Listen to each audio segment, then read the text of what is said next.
Do you think the real estate market is crashing? And how long do you think we will be in this cycle before we hit an upswing? Jump in the comments. Would love to know your thoughts. A lot of fear mongering going on in the headlines, but I'm seeing very different data in the streets. And that's what we do on this channel. So we empower the consumers by just giving a 30,000 foot view of what's happening.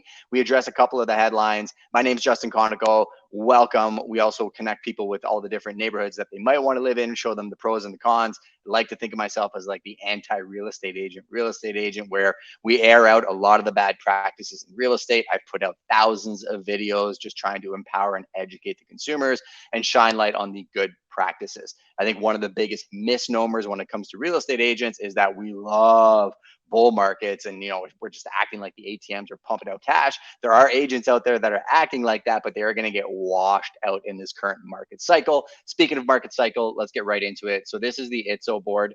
So this is high level everything that's happening in the largest real estate board in southwestern Ontario. There are different boards for different areas. So if you're looking in a specific area and you want data, just hit me in the links below. Email me at info@primebrokerage.ca. I have an entire research division that can address that for you and get you stats. But you can see sales prices from February were 875, down about 120 grand to May. Now, understand in February, these numbers were up like 35.6% from the year before. So I think everybody was saying then, this is not sustainable. This can't last. Oh my gosh, something needs to happen. And it happened. You've seen a leveling off where from February to May, there is a significant drop. But understand, if you bought in February, as long as you do not have to sell, you didn't actually lose that money, because typically these cycles happen in 15 to 17 month intervals. And we'll get into that in a little bit. But that is something to note, right? If you're a seller still chasing February or March pricing, big mistake. You want to stay super dialed in as to what's happening today. New listings, you can see there's been a significant jump from February, 9,431 to almost double. So there's more inventory on market, more options for consumers, more supply, which we've been talking about for a long time. The actual physical number of sales were around 7,100, around 7,900 now. So more homes for sale, yet similar amount of sales, which is leading to a more balanced market. Days on market is 7 to 9. So not a huge difference in days on market. This number 7 wasn't real. So that number 7 is simply meaning that they would hold offers for 7 days and they'd sell on the first day. We are seeing an upward trend. When I'm looking at like the individual data, I'm seeing more like 30 to 45 days on market, depending on the area you're in. Months of supply, meaning if we didn't list another home tomorrow, how long would it take to sell all the homes? It was about 15 days back in February. Now we're at almost 2 months worth of inventory. So 60 days, which is interesting.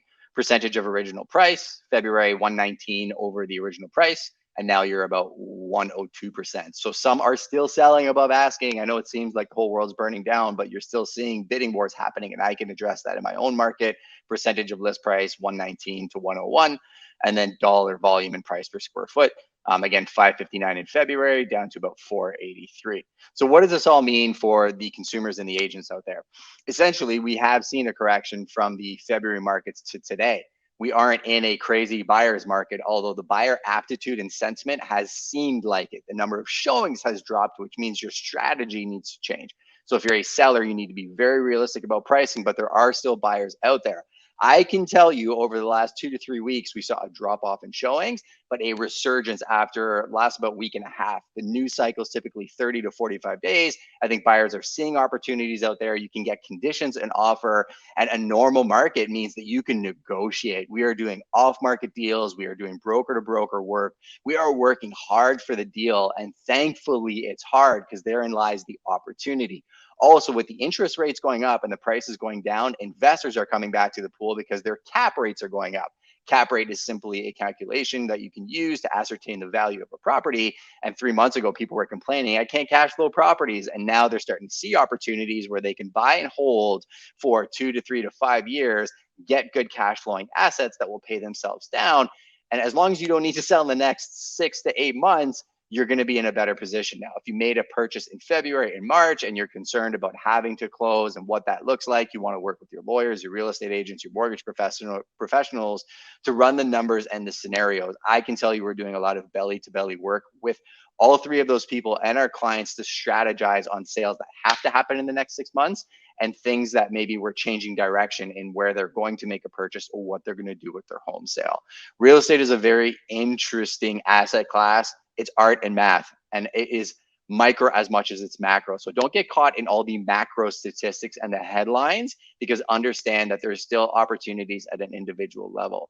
Also, for the real estate agents out there that think that the ATMs have been printing out money for the last 3 years and this job is easy, you need to understand this is a full-time gig. You have to be super dialed in on the stats. You have to be really good at your job and effective negotiations, and you have to treat it as a professional services career, not like selling sunset. I think that a lot of agents are going to get washed out in the next 8 months. I think a lot of brokerage models are going to change dynamically in the next 8 months. I feel like, because people are calling Prime to join our crew, but we're not really a real estate brokerage. We don't recruit, we don't hire a million agents. That's not the business we're in. We're in the business of client services and serving our community. So hopefully this market update helped a little bit, just digging into the stats. Let me know if you need any information below. We have a full research division. We cover all asset classes of real estate, and we'll be happy to connect with you anytime.